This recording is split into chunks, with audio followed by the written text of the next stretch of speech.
Break के बाद एक बार फिर हेडलाइंस 24 में आपका स्वागत है। मैं आपके साथ जफर हसन सिद्दीकी। आज की अहम खबरों में कोविड-19 से जुड़ी खबरें ही केंद्र में हैं।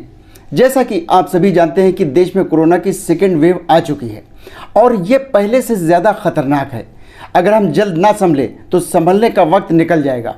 हम सभी को कोरोना प्रोटोकॉल को सख्ती से पालन करना होगा। हमें ख्याल रखना है अपना और अपनों का, बुजुर्ग और बच्चों का। आइए देखते हैं कि देश में कोरोना की क्या स्टेटस है और सेंट्रल गवर्नमेंट और स्टेट गवर्नमेंट क्या कदम उठा रही है। का विषय, देश में कोरोना के बढ़ते मामलों के बीच केंद्र सरकार लगातार राज्यों से संपर्क साध रही है। पिछले कुछ दिनों में कोरोना के नए मामलों में तेजी का उछाल आया है। देश में कोरोना की बढ़ती रफ्तार को लेकर प्रधानमंत्री नरेंद्र मोदी ने गुरुवार को कहा कि राज्य के मुख्यमंत्रियों के साथ बैठक की। इस दौरान कोरोना की विकराल स्थिति और वैक्सीनेशन पर चर्चा हुई। मीटिंग के दौरान गृह मंत्री अमित शाह ने कहा कि कोरोना के मामले दोबारा बढ़ रहे हैं, ऐसे में तत्काल उपाय आवश्यक हो गए हैं। उन्होंने कहा कि देश में 9 करोड़ से अधिक का टीकाकरण हो चुका है। 45 वर्ष से अधिक आयु के व्यक्तियों का टीकाकरण शीघ्र ही पूरा किया जाए। देश में हर स्टेट अपने हिसाब से नाइट कर्फ्यू इम्पोज कर रहा है। कहीं शाम 6 बजे से, कहीं 7 बजे से, कहीं रात 8 बजे से और कहीं 9 और 10 बजे से नाइट कर्फ्यू लगाया जा रहा है। लगता है हर जगह रात के मायने अलग अलग हैं।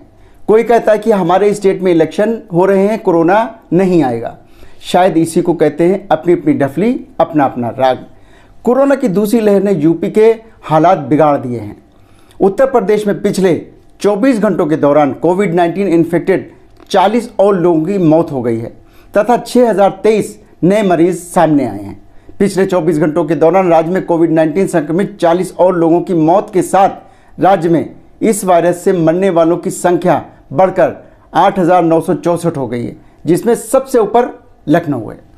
आंकड़ों से ज़्यादा अंदाज़ा इसी बात से लगाया जा सकता है कि शहर के बैकुंठ धाम इलेक्ट्रिक शमशान घाट में अंतिम संस्कार के लिए लोगों को टोकन बांटे गए हैं और लोगों को 8 से 12 घंटे तक इंतजार करना पड़ रहा है। सुबह 5 बजे तक रात्रिकालीन कर्फ्यू लगाया गया है। जिलाधिकारी सुहास एसवाई ने ये जानकारी दी है। साथ ही बताया गया है कि गौतम बुद्ध नगर में आवश्यक सामान, चिकित्सा और अन्य आवश्यक सेवाओं को रात्रिकालीन कर्फ्यू से छूट दी गई है। बता दें, नोएडा में बुधवार को एक दिन में 125 नए कोरोना मामले दर्ज किए गए हैं। मध्य प्रदेश और उत्तर प्रदेश ने कई जिलों और शहरों में नाइट कर्फ्यू का लगाने का ऐलान किया है। इससे पहले दिल्ली सरकार ने 6 अप्रैल से 30 अप्रैल तक रात 10 बजे से सुबह 5 बजे तक नाइट कर्फ्यू लगाने का ऐलान किया था। हालांकि इसमें ज़रूरी सेवाओं को छूट दी गई है। बुधवार को पंजाब सरकार ने भी नाइट कर्फ्यू का ऐलान किया है। वहां पर नाइट कर्फ्यू रात 9 बजे से शुरू हो जाएगा। मध्य प्रदेश और उत्तर प्रदेश ने कई जिलों और शहरों में नाइट कर्फ्यू का लगाने का ऐलान किया है। इससे पहले दिल्ली सरकार ने 6 अप्रैल से 30 अप्रैल तक रात 10 बजे से सुबह 5 बजे तक नाइट कर्फ्यू लगाने का ऐलान किया था। हालांकि इसमें ज़रूरी सेवाओं को छूट दी गई है। बुधवार को पंजाब सरकार ने भी नाइट कर्फ्यू का ऐलान किया है। वहां पर नाइट कर्फ्यू रात 9 बजे से शुरू हो जाएगा। महाराष्ट्र के नासिक जिले में कोरोना वायरस से स्थिति खराब हो गई है। यहाँ अस्पताल में ऑक्सीजन सिलेंडर ही खत्म हो रहे हैं।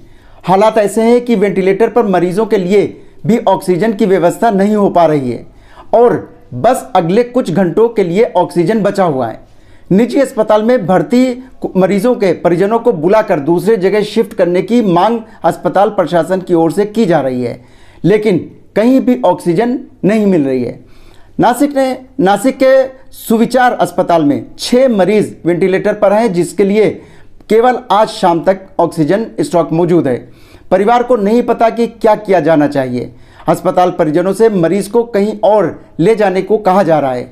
डॉक्टरों का कहना है कि वो ऑक्सीजन का इंतजाम कर रहे हैं, लेकिन कहीं उपलब्ध नहीं हो रहे हैं। ऐसा लगता है कि कोरोना केसेस बढ़ने के साथ साथ वैक्सीन भी कम पड़ने लगी है। ओडिशा में स्टॉक खत्म होने की वजह से बंद करने पड़े 700 सेंटर्स। महाराष्ट्र, आंध्र प्रदेश के बाद अब ओडिशा में भी वैक्सीन की कमी महसूस की गई है। हालात इतने खराब हैं कि ओडिशा में वैक्सीन की कमी के कारण 1400 में से 700 वैक्सीनेशन सेंटर्स को बंद करना पड़ा है। राज्य के स्वास्थ्य मंत्री ने आज केंद्र के सामने ये मसला उठाया है। आइए देखते हैं वेस्ट बंगाल के क्या हालात हैं।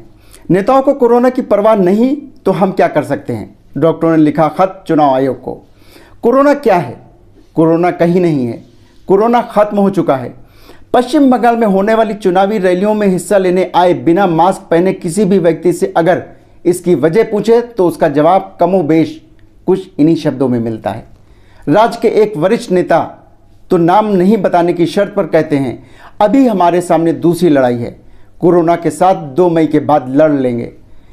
इन टिप्पणियों पर से पता चलता है कि कोरोना के बढ़ते खतरों से बंगाल में कितने लापरवाह हैं। ममता कहती है पूरे देश में कोरोना संक्रमण बढ़ रहा है, क्या ऐसी परिस्थिति में 3 या 4 चरणों में ही मतदान कराना उचित नहीं होगा? लेकिन अब जब 8 चरणों में चुनाव हो रहा है तो इसे किसी भी हालत में रोका नहीं जा सकता। खेल जब शुरू हो चुका है तो इसको खत्म भी करना होगा। वहीं राज्य के डॉक्टरों के सामूहिक मंच the joint forum of doctors West Bengal ने निर्वाचन आयोग को पत्र भेजकर चुनाव अभियान के दौरान कोरोना प्रोटोकॉल की सरेआम धज्जियां उड़ाने पर गहरी चिंता जताते हुए उनसे हालत पर नियंत्रण के लिए ठोस कदम उठाने की अपील की है। दिल्ली से पहले महाराष्ट्र सरकार ने रात 8 बजे से सुबह 7 बजे तक के लिए नाइट कर्फ्यू लगाया है। देश के कई दूसरे राज्यों ने भी पहले ही कर्फ्यू लगा रखा है। पिछले साल केंद्र सरकार ने भी नाइट कर्फ्यू के आदेश दिए थे। अगर दिल्ली की बात करें तो वहां 7 दिन में डबल हो रहे हैं कोरोना के केस। युवाओं में संक्रमण का दर सबसे ज़्यादा है। देश की राजधानी में कोरोना के मामले महज 7 दिन में डबल हो रहे हैं। दिल्ली के स्वास्थ्य मंत्री सत्येंद्र जैन ने बताया कि पिछले 1 महीने में कोरोना के मामले